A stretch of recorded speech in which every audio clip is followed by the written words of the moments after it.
Ready to go, Dinkin. All right, you ready, Professor Jensen? Oh, Yeah.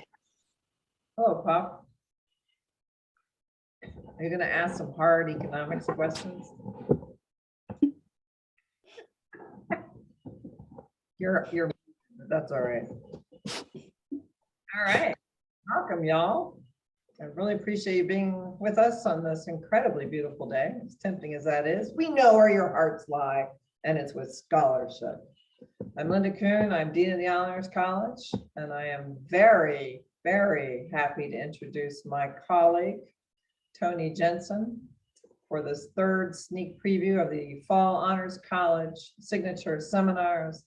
This time, Professor Jensen will be diving deep in many metaphorical but also literal ways into extractive industries and their toll on local populations. This is a super impressive and important interdisciplinary romp through a vexing, complicated, depressing subject, handled as only a brilliant creative writer and essayist could handle it.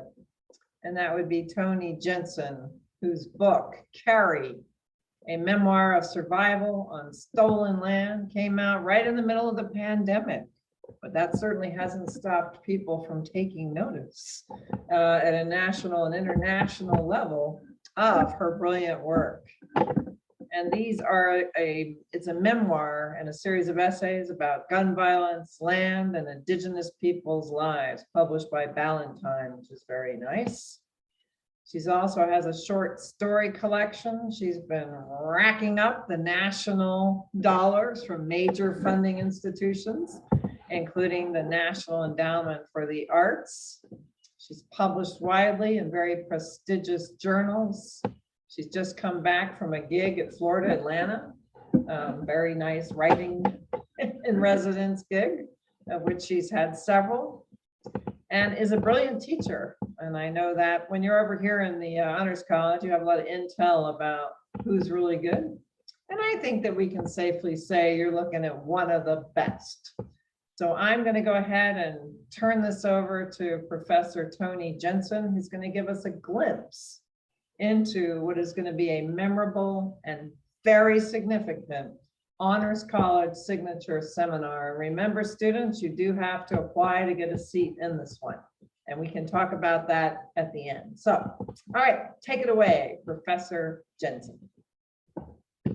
Well, thank you, Linda. I feel like when I go on the road now, I need to take you with me so that you can say such nice things at the start of every talk I give. Thanks to everyone really in honors. I made a little list because I'm bad about forgetting. So first and foremost, thanks to you, Linda, for asking me to do this signature seminar and for being interested in my ideas on extractions. Also, John Treat, thank you, and Kendall Curley, who's helped so much with PR, Katie Powell, Hiba Tahir, who wrote up the press release, and everyone else really at honors. I have had the best time in my 8 years at Arkansas working with honors students on their thesis projects. So many good books of fiction and nonfiction, even one time a hybrid poetry nonfiction with a lovely writer who's in graduate school right now as we speak. And so, yeah, I was really excited to be asked to teach a signature seminar. I'm looking forward to it. I'm going to give just a brief overview of the course, Extractions. You see the lovely photo of industry there in front of you with the PowerPoint, and I will go ahead then and dive right into the specifics of fracking, the science, how fracking works, and then talk a little about the social costs. This class will cover more than just fracking. It'll cover more broadly many extractive industries, including mining and timber in particular, and also we'll get a little bit into big ag as a site of extractions as well. And so today though, because fracking will be sort of the gateway or the opener for the class, this presentation will mostly focus on fracking. So the course overview, it says the course is designed to introduce students to the human cost of extractive industries. The course will consider our world's demand for raw materials, energy, and human capital in the context of climate crisis. The practice and concepts of extraction will be studied broadly through political, environmental, and socioeconomic approaches. Questions central to our inquiry will include: how do we balance our material needs and wants with the environmental and societal impacts of these extractions? What are the human costs of these extractions? And how can studying these costs help lead us toward the solutions? How are race, class, and gender factors in who benefits or is harmed by extractive practices? I think that's a question that doesn't get talked about enough, doesn't get discussed, or maybe doesn't get the headlines. And so we'll talk a lot about that, about how all these factors that seem ancillary really are primary when talking about extractive practices. We'll dive deeply into the lives of those affected by oil and gas extraction, mining, forestry, and commercial ag and food production. Those include the lives of workers and landowners, corporate executives and pipeline protesters, politicians, and climate scientists alike. In extractions, students will work toward layered knowledge, both of these industries and of the people and places most affected by them. So I'm going to start today by telling you a little bit about who I am in relation to the material.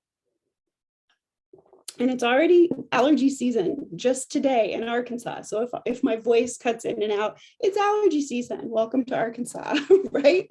Okay, so I'm a Métis woman. And so when I talk about Indigenous issues in relation to extractive industries, Indigenous land, if I'm foregrounding that in my talk today and in the class, that's because being Métis means I have a mixed or a hybrid identity.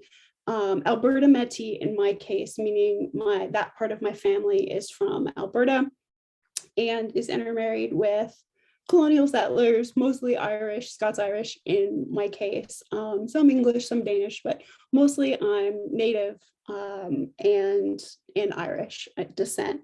And how that is important to the scope and scale of my research and of this course in particular is that instead of looking at extractive industries first and foremost through the landowner point of view, who owns the land now, we'll be starting back further. Who owned the land before current ownership? Who was displaced and how were they displaced? So looking at the origins of land and place and water in particular will be a focus of how I approach and how the course will approach looking at extractions. My background as an academic started in journalism. As an undergraduate, I had a journalism scholarship. And so I worked for papers across the upper Midwest when I was an undergraduate. And I know that's probably a little unusual today. But back in the 80s and 90s, the early 90s in particular, it wasn't that unusual for undergraduates to work for their college paper and to work for regional papers too. So part of my research methods then were informed by journalism, by getting out on the road and interviewing people. And then also, of course, I have a master's in English and theater and a PhD in creative writing from Texas Tech University. And I focus there on nonfiction and fiction alike, as well as the study of Indigenous literatures. So all of these areas of study and research, hands-on and academic both, really formulated my approach to how I teach all my classes, but especially how I'm going to teach this one. In graduate school, in my PhD was at Texas Tech University, which is in West Texas, which is close to something called the Permian Basin. And that's an area of the country where a lot of fracking is done. And then I taught at Penn State University before I came to University of Arkansas. And that's near the Marcellus Shale formation, which is also another large site of fracking. Monday, Wednesday, Fridays, I would teach a literature course on Indigenous and Chicano literature. And it was in the engineering building. I guess that's where space was available for what I thought was a very important class. What they thought was very important in the engineering building at Penn State was to have oil and gas executives come and try to woo the engineering graduate students to work for industry. So I would come in to teach Indigenous literature, and the oil and gas execs would have left their notes for the wooing of the graduate students on the podium. And I was learning more and more from my reading and my research about what fracking was and what it wasn't, what it was capable of doing, by way of giving us independence, right, from foreign oil, for example. Also what it was capable of by way of taking so much of our own resources, namely water, because fracking uses a lot of water and poisons a lot of water also as a byproduct. And so I had these sort of conflicting opinions, and the notes from the industry executives didn't match any of the knowledge that I was getting from media sources, from people on the ground.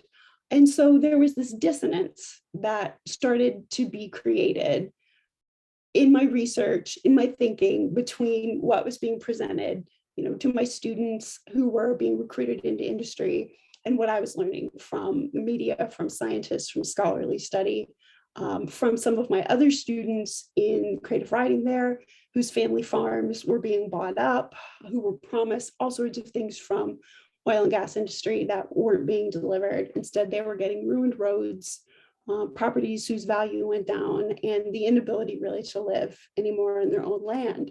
So I got interested in fracking, through proximity, basically, through happening to live closely, by the accident of being an academic and being someone who went to grad school someplace she never thought she'd live, right? And then who gets a job in rural Pennsylvania, another place I never thought I'd live. And so from this proximity then grew this curiosity about this technology, hydraulic fracturing or fracking. And these days, because of the war in Ukraine, we're talking again a lot about gas prices, not natural gas, though that's gone up too, so much as the gas that we're putting in our car. But also back then at the start of fracking, when I was first hearing so much about it, there was a lot of narrative about moving away from coal. And so in the class, we'll also talk about coal and about mining more broadly. But back then, people were discussing coal as dirty and natural gas as clean. And as Americans, we were supposed to embrace this new way of getting natural gas out of the ground, this hydraulic fracturing or fracking. It was supposed to get us as a country out of our ceaseless wars for oil in Iraq and Afghanistan. But again, these students and friends whose families were being allowed, who had allowed fracking onto their lands and were being impacted, their stories were not of freedom in any sort of a way, but rather of oppression. So that's a little bit about the conflicting narratives that led me to this exploration of fracking first, and then more broadly to other extractive industries.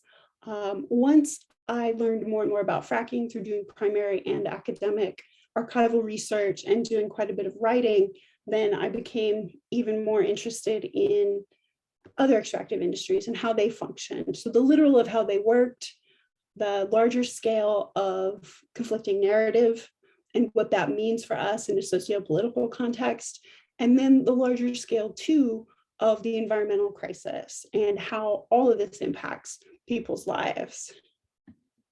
Okay, this, for those of you, for the uninitiated, it's the Utica Shale. So that's basically what a shale formation from the outside looks like. It's rocks, it's striated rocks, it's beautiful. Sometimes shale has oil, they call it an oil or gas producing play. Sometimes it does not. In the class, we'll start with what is fracking and move our way up to the social, political, environmental costs. But the basics of what is fracking, you have a drilling rig. Probably all of you, we live close to Oklahoma. We're familiar with what this looks like, I think, above ground. But what's most interesting to me is what it looks like below ground. So there's the drilling rig, there's water pressed down, as you can see from the chart, water and chemicals pumped into the well. And the well goes below the aquifer, which is where contamination can happen, but doesn't always. And then once the water is pushed through the levels of shale, fractures are made, hence the term fracking. And so gas flows out of the well after the fractures. So it's a horizontal method versus a vertical. And that's part of why it was controversial and difficult for so many years to implement. And so then the gases in the shale formation, as you can see, are there on the one side. And so after the fractures, after the gas flows out of the well, ideally there's no contamination. You can see the nice blue aquifer. Ideally that doesn't get contaminated. And ideally then, the fracking fluid is taken away, contained safely, that also doesn't contaminate any other water. And we have cheaper natural gas. What could be better than that? Well, what could go wrong? Wastewater could leak into lakes and rivers, right? That happens fairly often. I write about this in my book, Carrie, in the first chapter, an essay called Women in the Frack Lands. And it talks about what it looks like. In my primary research, part of what I examined was what it looks like. What it looks like when you have the wastewater leaking into lakes and rivers. Grass won't grow on the banks. The water turns a different color, it's polluted, all those sorts of things. And so that's part of what can happen. Fracking fluid uses a lot of water. That's something else that can happen. Methane gas could escape into drinking water. Fractures can create pathways to aquifers. And so, cracks in pipes could also lead to leaking gas into aquifers. These are all things that happen on a regular basis. So sometimes nothing goes wrong. The title of this slide is What Could Go Wrong? Sometimes nothing, sometimes everything. Most often somewhere in between. Something small goes wrong, but not everything goes wrong. So that's just a little of the overview of processes. So here is a picture of Standing Rock. Even in the early 2000s, environmentalists were sounding the alarm about climate crisis, then called mostly global warming, and warning that our eventual wars for water would make our memories of the wars for oil seem quaint.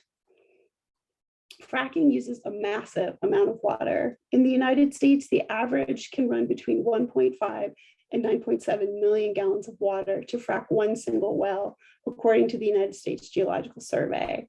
So the average is around 4.5 million gallons to frack a single well. And so the scale and the scope of the water use, again, environmentalists have been sounding the alarm about the problem, the potential for long-term water shortages, and how fracking, yes, it will provide natural gas, but will also exacerbate these shortages. And we're seeing that already now in the 2020s, that what was predicted in the early 2000s is coming true. So in my second year of teaching at the U of A in fall of 2016, I was still interested in these energy boons and environmental costs of fracking.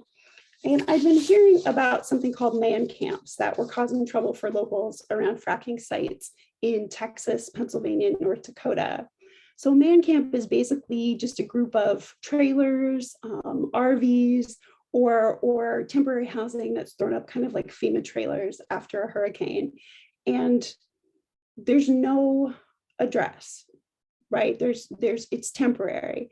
So let's say if a woman takes a job thinking she's going to be a cleaner at a man camp, and she shows up, and again, the men have understood she's going to be providing another kind of service, prostitution.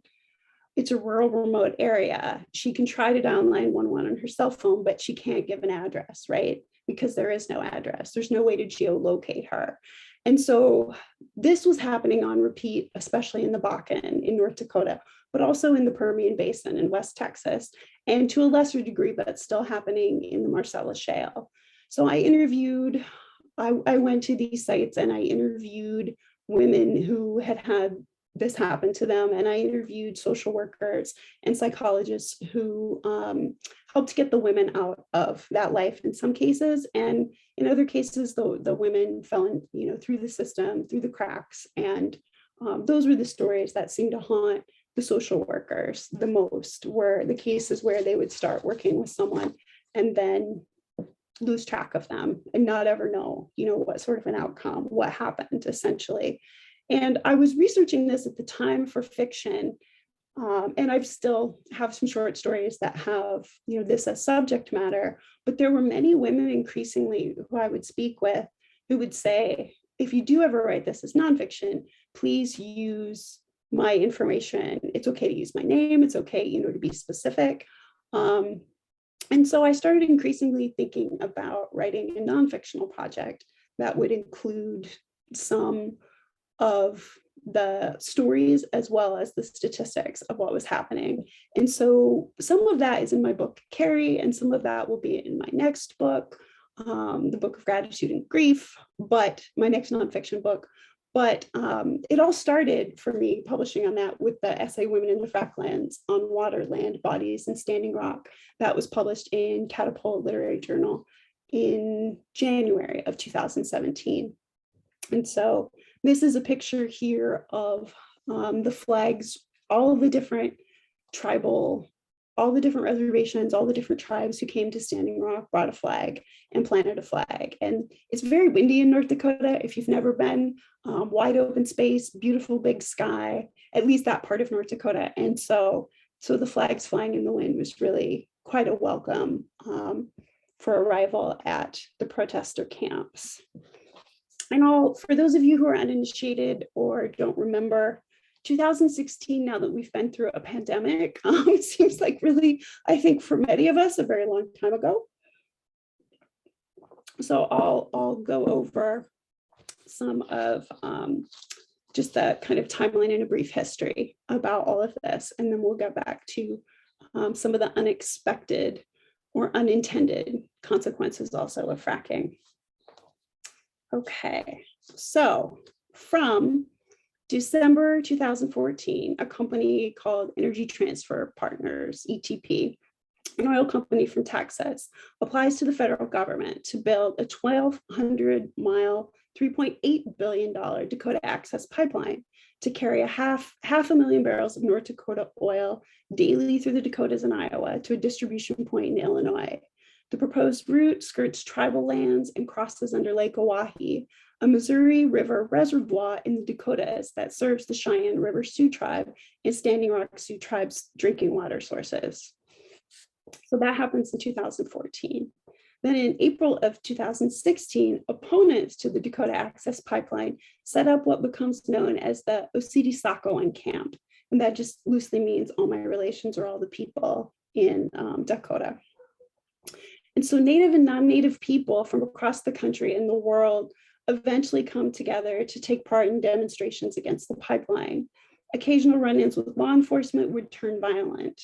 And it's an unarmed camp. To be allowed to stay at the camp, you can't have knives other than for cooking. There are no guns. People were kicked out if they brought in weapons. So the violence with law enforcement, then the law enforcement were the only ones armed. At its highest capacity, thousands of people were reported to be at the camp. In July of 2016, parts of the Dakota Access Pipeline that cross under the Missouri River and Lake Oahe Reservoir are approved by the Army Corps of Engineers. On September 3rd, there are dog attacks from private security there to guard the pipeline on unarmed protesters. And North Dakota Senator Jack Dalrymple activates the North Dakota National Guard, who show up in riot gear. Other nearby states and municipalities send sheriff's office personnel. The FBI is there alongside Morton County, North Dakota Sheriff's Office personnel. And so this is the beginning of September when it takes this turn. 27 protesters are arrested in October also by Morton County deputies who set up overflow cages because it's a rural area and their jail is pretty small. And so instead of figuring something else out, they put up overflow cages, which look roughly like dog cages. So protesters were held for days, sometimes in dog cages outside in the elements. I arrived in mid-September after the dog attacks and before the worst of the violence from law enforcement, which happened in November, right before Thanksgiving. Very cold up there that time of year. Rubber bullets and water hoses or cannons were turned on peaceful protesters, including an elderly woman who lost her sight in one eye, including some children.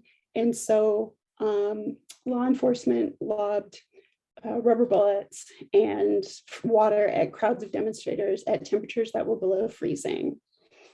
And so that was when, if you remember the news from that time, that's when the water protesters camp really started making national and international headlines. when you started seeing it as part of the news cycle. So the camp had been active for months and months at this point, but that's when, the news cameras show up alongside all the men in the riot gear. Oil production began shortly after that on a much smaller scale than Energy Transfer Partners had wished for. Legal battles continued through March 2020 when a federal judge ordered the U.S. Army Corps of Engineers to conduct a full environmental study on the pipeline. The judge then said a more extensive review was necessary. And then in July, a federal judge ordered the Dakota Access Pipeline to shut down and remove all oil within 30 days, which was a huge win for Standing Rock Sioux Tribe, Cheyenne Sioux River Tribe, and other plaintiffs. And so in between 2016 and 2020, there are these back and forth legal battles. Some of what I was talking about with the man camps were instrumental, along with the environmental review. A group of lawyers, predominantly Native women lawyers, wrote an amicus brief about the impact of man camps brought by fracking on women and on life in the region. And that had perhaps an impact, as well as the environmental impact study. And so I was there again for a mostly peaceful time.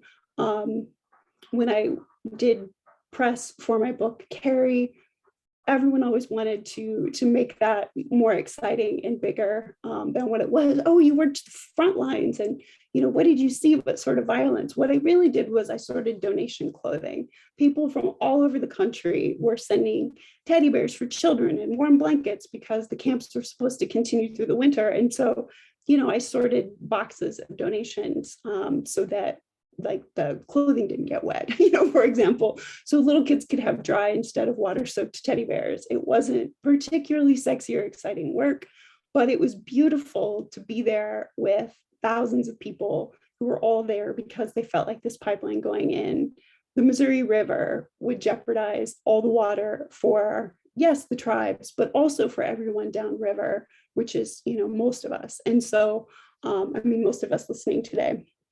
And so in any case, just to clarify, I never want that to be the hero narrative. I showed up, I camped, which is something I enjoy, being in a tent under the stars, and I sorted donation clothing and I talked to people.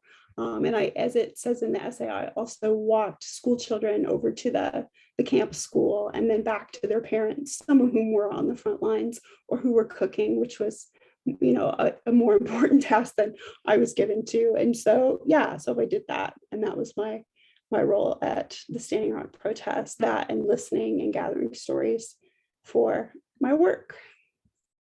Okay, so since 2016, Michael Greenstone, Janet Curry, and Catherine Meckel from the University of Chicago Research Institute, from Princeton, and from and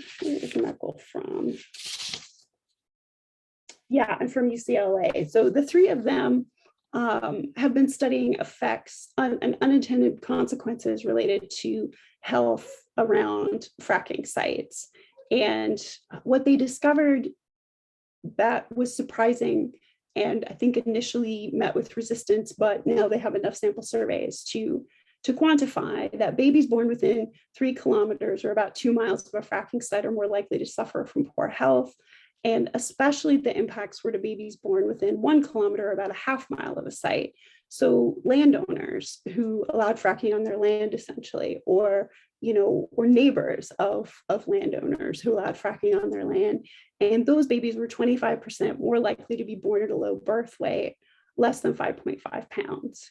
Equally important, those babies born to mothers living further than 3 kilometers didn't show any health impacts, indicating that the health impacts are highly localized. Out of the nearly 4 million babies born in the United States each year, back of the envelope calculations suggest that about 30,000 of them are born within a kilometer of a fracking site, and another 100,000 are born between 1 and 3 kilometers away. And so that was an important research finding. It had been anecdotal. Mothers felt certain that there was a link between the health of their children and these fracking sites, but that wasn't necessarily quantifiable until the research study from Curry Meeks, and Greenstone. Okay, moving along. More unintended consequences. In Texas, along the border in mostly unpopulated West Texas, in the handful of years since the Eagle Ford Shale, that's the name of another shale play or place where shale formation that has oil and gas. Since the Eagle Ford Shale took off, traffickers moving dope for the powerful Zetas and Gulf cartels have been using the development as subterfuge to move marijuana and other drugs. A draft 2014 threat assessment from a branch of the High Intensity Drug Trafficking Area is a nationwide federal program that aids federal, state, and local agencies goes like this. Infrastructure for drug trafficking organizations has unintentionally been enhanced. So basically, where before there were rural back roads and very little traffic, now because of fracking, there are big trucks moving water in, moving wastewater out, moving people back and forth, right? And so with the population increase, and especially with the increase of large trucks and other infrastructure, the cartels are moving in and deciding this is good cover for the drug trade, and it has been. And so it's interesting, fracking industry executives are trying to work with law enforcement, with the DEA in particular in that region to catch traffickers of drugs, and instead they're getting in the way a lot of times apparently of the to and fro of water and the removal of wastewater from fracking sites. And so when we talk about the human costs of fracking, I think we think first probably of the landowner whose land is contaminated and what that looks like going forward for the place and the people who own the land.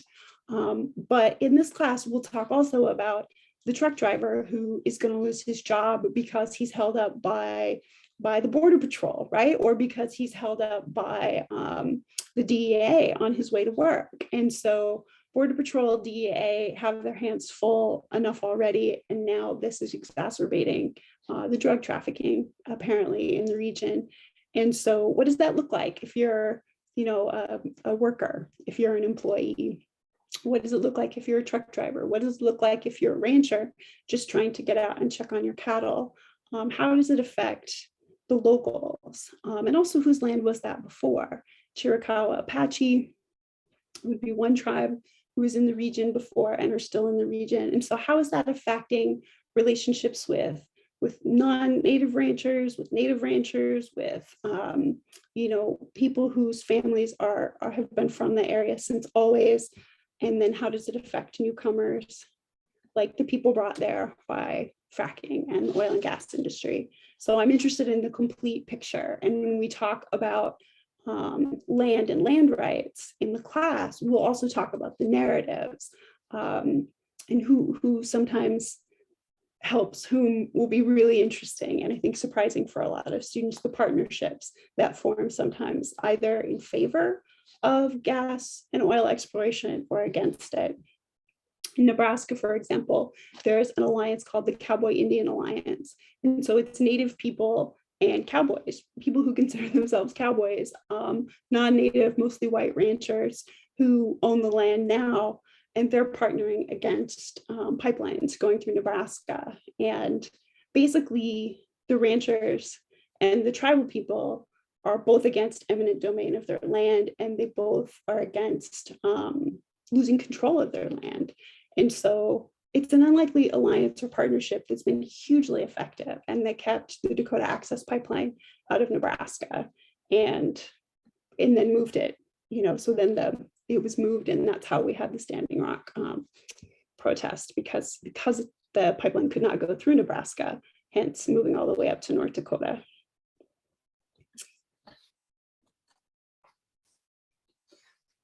It's a little weird maybe to have a slide quoting myself, but the easiest statistic I knew was to pull the one from my book from Carrie about crime. So the big unintended consequence, I think the one that gets the most media attention probably in certain circles anyway, is about sexual violence or human trafficking. And so in my book, in The Women in the Frack Lands, chapter 1, I talk about how the influx of men, of workers' bodies into frackland towns brings an overflow of crime. And especially in the Bakken, in North Dakota, at the height of the oil and gas boom, violent crime, for example, increased by 125%. So imagine that. You work in a hotel, let's say, and you're filled to capacity, whereas before there weren't really, there were maybe some tourists on their way to the Teddy Roosevelt National Grasslands, or heading south to the Badlands in South Dakota, right? If you've ever driven across South Dakota, you know about Wall Drug. It's this tourist attraction, where they're headed the other way to Mitchell, South Dakota, to see the Corn Palace. Well, now because of the oil and gas boom, hotels are not just tourists in the summer, but they're full, popping at the seams. And so you now have violent crime also increasing by 125%. So what happens then if you're the maid, let's say, or you're a restaurant worker at the hotel? You have to have someone, if you're a woman, walk you to your car at night, because it isn't safe to walk around after dark. There's such an influx of men who come temporarily without their families, without their wives or their girlfriends or their children, no ties to the area, nothing to do, middle of nowhere. And so violent crime in particular, and there's a lot of drinking after hours, and there's a lot of amphetamine use to stay awake, because they work physical jobs that have very long hours. And so hence the crime increasing by 125%. And so North Dakota Attorney General Wayne Steinham called this increase in violent crime disturbing, and cited aggravated assaults, rapes, and human trafficking as his chief concerns. So that's a little bit about some of the unintended consequences of what happens when the oil and gas boom comes to town. And so in class, we'll talk about all of the things that I've just talked about, and some of the books that we'll be reading that will talk about oil and gas and also provide a frame for other subjects. In Whose Ruined, Power, Possession, and the Landscape of American Empire is a brand new book out this summer. And it really provides a frame or an overview for thinking about the founding of America and land ownership, and which narratives were true, which narratives were false, and how politicizing of early narratives really crafted our thinking about who gets to own what, who gets to profit from what in regard to land ownership. So that we will start there with her book. From there, we'll jump into Taylor Borby's new book, also out this summer. It's a memoir called Boys in Oil, Growing Up Gay in a Fractured Land. And he's a young queer environmental writer who writes really powerfully about growing up in an oil and gas and mining family in a trailer in North Dakota, and what his life was like growing up gay in that kind of environment where it was not acceptable to be gay. And this would have been, shortly after the killing of Matthew Shepard in Wyoming. And so he writes about that, about the reverberations of Matthew Shepard's killing and the news of that, and how that reverberated all throughout the West, essentially, especially rural places in Wyoming, in North Dakota and South Dakota. And so what it's like growing up kind of with that dual sort of crisis, the crisis of the land, being an environmentalist, and the crisis of that kind of upbringing. Sierra Crane Murdoch's Pulitzer Prize finalist book, Yellow Bird, is about a murder of a man working in the oil fields in the Dakotas as well. And it's a fascinating look at Lissa Yellowbird, who comes home to her reservation and finds it completely changed after being gone for years, finds it completely changed.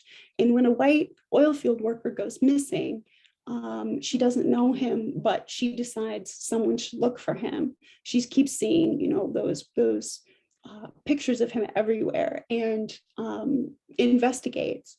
And so then Sierra comes out and helps with the investigation and writes this book, Yellowbird. And it's an extraordinary look at how the lives of people can become really interwoven and interconnected in unexpected ways. And it's got a little bit of an element of, a murder mystery to it, as well as a more scholarly exploration. It's a wonderful read. And then Nick Estes's book, Our History is the Future, which talks a lot about Standing Rock and about the history of Native protest, and culminating with Standing Rock. And so we'll also read books we'll read Carrie Arsenault's Milltown, about a mill town in Maine.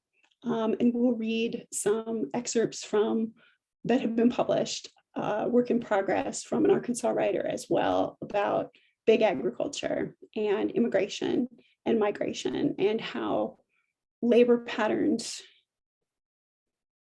can be shaped by big agriculture. So we'll talk about that as well. That'll be some of our other reading. So that's a little bit about what the class will be like. And I'm really, again, grateful to be teaching it. I'm really looking forward so much to discussing all these big topics with the students. And I think there's also a novel called Valentine by Elizabeth Wetmore. I knew there was one that didn't make it in to the slide. And that is a novel set in West Texas, in the oil and gas Permian Basin region where she grew up. And so I know a lot of these writers, so I'll have many of them Zoom into class, and the students will be able to interact with them and ask them questions as well. I've already gotten commitments from Taylor and from Beth Wetmore, whose book Valentine we were Date and Peace Prize finalists together this past year, which was meaningful. And to me, anyway, it was meaningful to share that with her. I've known her for years. And so, and possibly Nick Estes too, but he's really busy. So we'll see if I can get him to commit. But I think it'll be interesting for the students to talk to writers and ask them questions about their processes. Even if we can't get everyone to campus, we can certainly, it's the good thing about moving on to Zoom is we have that as possibility. So that's a little bit about the course, and I'm happy to answer questions as well if people have questions. Fantastic. Wow, what a class. It's brilliant. Yeah. All right, Dr. Treat, you want to moderate some questions for us? All right, I'm going to turn it over to the student ambassadors, but let me make our in-house push on making sure people know what's what and how to get into the course. And I'm pulling up the course page that I am about to put into the chat, so everyone has all the information readily available. This course is going to be taught Wednesdays from 2 to 4:50. It'll be in Gearhart 129 in our first floor conference room, so it's going to be in a fantastic space where everyone is around one table and able to see one another. And again, this is a course that requires an application. Applications are due on Thursday. And so you've got plenty of time, but need to get it done by midnight on Thursday the 31st. And we will get you informed if you are in as quickly as possible. We'll be taking 16 people. So the application is pretty painless. We ask you some basic questions about your honors, standing, and hours. And there's a short essay question, but it's a 2,000 character maximum essay. So it's not something that's super onerous, but it gives you an idea of why you want to take the course. I want to take the course myself now. If there are not any questions specifically about enrollments, I'm going to turn it over to Ashley Lieber and Sunny Jones, our student ambassadors, to moderate the chat and to help field any questions that participants have. So what do we have from the audience? I'm currently not seeing anything.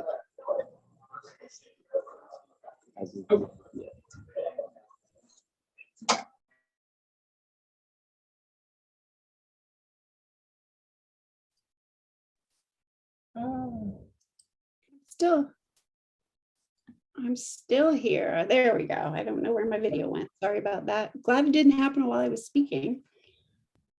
All right. As in, you want to unshare your screen and we will all Yes, up back to big size. you bet. So anyone who would like, you can type a question into the chat or feel free to unmute or to turn your video on and ask a question in person while people are getting up their courage and getting their thoughts together. I've got one.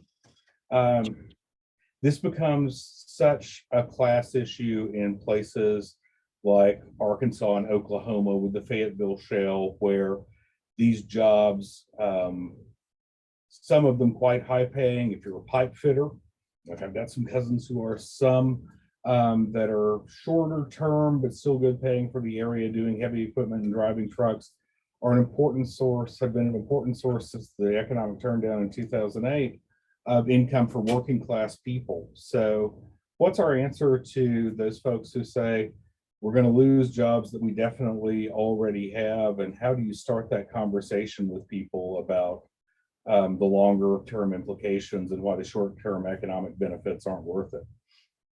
No, I think that's an important part of the conversation. And I know that writers who come at these questions primarily or predominantly from an environmental impact standpoint don't lead with that, but I'm from a working class family, an ag family, and so I absolutely lead with that. I mean, my father was downsized from his working class job during the Reagan years, right, during that recession, and it impacted. There's a documentary called Troublesome Creek that's about, that's about where I'm from. And so, I mean, that whole where the auctioneers are auctioning off people's lives, essentially, right? Not just their livestock, but all their family farm equipment. My grandfather, was an auctioneer at that hall, right? And so that is something I think about first and foremost. I mean, there are lots of ways in which we can transition, and we can transition workers alongside that transitioning from having oil and gas be the dominant industries to wind in particular. There's a lot of crossover in putting up that equipment. And so there has been some success in that, especially in West Texas, but where some of the shales are getting played out, that's not a popular narrative, but it's an actual one according to the science. And so, I mean, that's a possibility. I think that it's all of our responsibilities to be thinking about the workers and their families and their economic situations alongside the environmental impact, and to be thinking of ways of retraining. I also lived out on the Space Coast in Florida when I taught at University of Central Florida, when that industry went away, and when the state of Florida got a bunch of money to retrain workers, and they did not retrain workers, and how that devastated the economy on that coast of Florida, right as it turned to be 2008, when the economy was devastated everywhere. I mean, it just ruined people's lives. And so I think that it's not enough to give the money and to come up with the programs either for retraining for other industry. There has to be oversight and there has to be follow through. So we'll definitely get into all of that in the class. I love that question. That's my favorite question. Thank you. So Steve and Jeannie, who made Troublesome Creek, were good friends of mine. I was actually at the party. We were all sitting at the TV when they were nominated for the Oscar for that. So small world. It is a small world. Yeah. Just for two working class kids from out of the way places. Yep. Does anyone else have a question for Professor Jensen?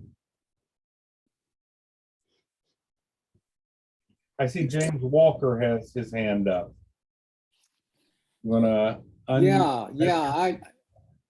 I'm sitting here thinking we would all vote for humanity to be only made up of winners, WINNERS. But no matter what period of time you look at the human condition in, there are great winners and there are great losers.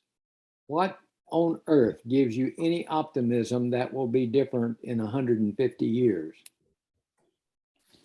I don't have optimism if the frame is such that we have two pictures, right? Like if you think of this Zoom, these little Zoom squares, if 50% of us are winners and 50% are losers, I don't think that's a dynamic enough approach. I think we all have moments of being, I think there's some overlap and some slippage between categories, right?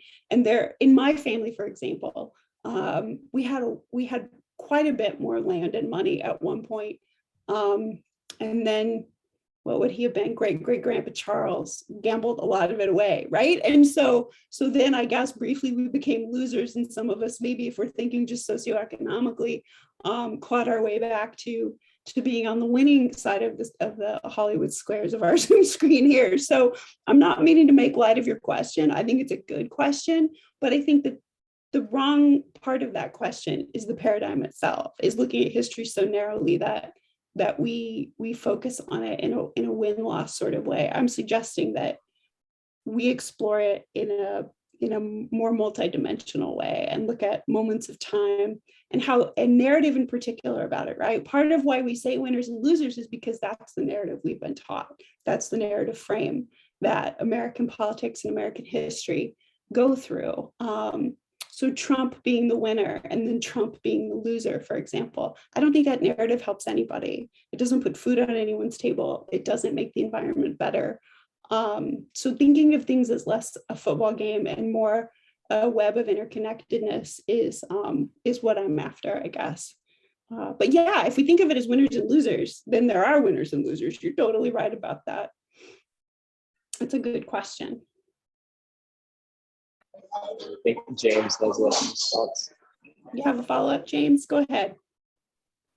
Well, I tend to dig myself in deeper with every insight, but I was just thinking of my own family, my father's side of the family, where, may I use the terminology, poor as mice? Sure. Here I am, had the good sense to say, like Forrest Gump, I think I'll go to college. Never thought of it until I had graduated and was sitting at home in the country. And now I'm at the University of Arkansas. Okay, so we're all probably winners in the sense that we are economically secure, moderately placated about life. But how do you pull up all of humanity and make everybody feel as good as we probably feel today? I am personally optimistic, but I'm not optimistic for the species, being a biologist. Yeah, well, you have a lot of And I basics. know you're going to counter with some feel-good stuff, but I'm not buying. No, the science on climate crisis and on the biological does not provide a lot of feel good. However, you can get outside and take a walk and look at how beautiful it is, and that will provide it, right? So I think it's just a matter of focus and a matter of calibration. I can't research only things that are terrible. I just wrote a book about gun violence, for example, and I made sure there was a little bit of humor or beauty or whimsy, in every chapter, especially the hard ones. So I think it's just a matter of outlook. I'm not disputing facts with you. Factually, you're accurate 100%. But I think that when teaching a course to mostly young people, it's a good idea to think broadly and to include humor or beauty or optimism of some sort alongside, the I regular. totally agree with that. I Yeah. always tell them, take a moment, be grateful you're one of the tiny percentage of human beings that has a chance at higher education, and Yes. all that brings with you. Yeah, And I absolutely. also say there's nowhere I'd rather be right now than right here teaching you, and I make it sound totally sincere. That's good. I like that. Does anyone else have a question for Professor Jensen on all the fantastic things we heard tonight? And on the fantastic outlook you are bringing to this material, Penny? Thank you. So I think the cat has people's tongues. You said things too clearly, unless I see Dr. Pye, see Dean Pop's face. Are you popping in to ask something, Jenny? No, not to ask anything, but I will say that that was a fabulous talk. I really enjoyed it. And I agreed, Dean Kuhn might be surprised, but even as an economist, I agreed with just about everything you had to say. It looks like it's a fabulous course, and I wish I was an undergrad who could take it again myself. So I look forward to hearing about it this fall. Thank you. Thanks for coming too. I appreciate it. Absolutely. I knew I'd like this one. So we're not going to top getting the endorsement from the practitioner of the dismal science, I think. So Dean Kuhn will hand it back to you. Fantastic. It's going to be brilliant. And like I said at the beginning, a memorable class. I think Professor Walker, you're just an Augustinian theologian from your comments. That's my take from the Middle Ages. Look at it like this, Dean. I kind of offset your out of control ebullience.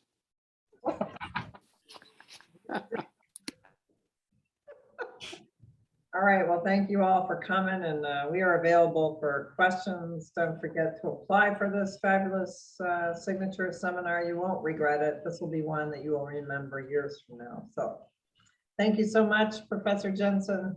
And we're not done with you yet. We're still gonna, we'll still be working with you to make this course awesome. All right. Hey, the recording from this lecture will go up tomorrow on the course webpage, which I have posted into the chat again. There is a 12-minute clip from NPR on Ozarks at Large with Professor Jensen talking about the course and giving some information more generally. So make use of those resources, and thank you all for coming. Let me just say, I love these meetings. I absolutely love them. If I sound a little bit negative, it's not because I don't love being here. Thanks. Yeah, we know that. We like having you. So, all right, y'all. Thanks. Evening. Bye, everybody. Bye.